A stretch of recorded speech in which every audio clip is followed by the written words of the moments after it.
अस्सलाम वालेकुम। अज मैं थोड़ा जिंदगी का तजर्बा शेयर कर रहा तुहानूं दसना कि वो किहड़े तीन घर ने जिहड़े बर्बाद हो जाते हैं जिहड़े नहीं चलते हैगे। तो वीडियो लाजमी वेखिया इंशाल्लाह मज़ा आएगा।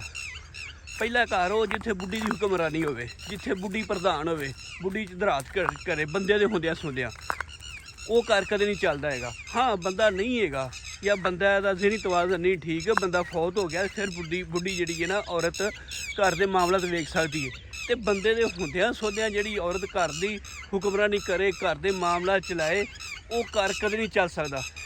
इत्थे बड़े बड़े चौधरी दे डेरेदार बंदे वेखे ने, तो वो घरां दे विच जिथे बीबियां प्रधान आ गई तो वो फिर उन्होंने डेरे उजड़ते वेखे ने।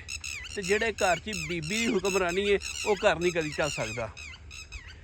तो दूसरा वो घर नहीं चल सकता जिथे सारे बंदे ही चौधरी होण, जिन्ने होण सारे ही अपने चौधरी समझने। चौधरी घर च एक ही होना चाहिए, घर तां चलदा है। तो जिथे सारे चौधरी होण वो घर कदे नहीं चलता वेख्या। जिथे एक आखे इंज नहीं इंज, दूजा आखे इस तरह नहीं इस तरह, वो तीसरा भी आखे तुहानूं की पता है तो इस तरह सी। वो की आंदे चुक्को चुक चौधरी ते लुंडी रण प्रधान। वो जिथे सारे चौधरी हो ना उत्थे फिर उत्थे वो की आंदे ने कलेस पई रहिंदी है, वो घर नहीं कदी चल सकदा। तो तीसरा घर वो जिथे चौधरी तो एक होवे ते होवे बेईमान, यानी कि घर का चलाने वाला जिहड़ा घर का मुनसब है ना वो ही बेईमान होवे, वो भी घर नहीं कदी चलता वेख्या।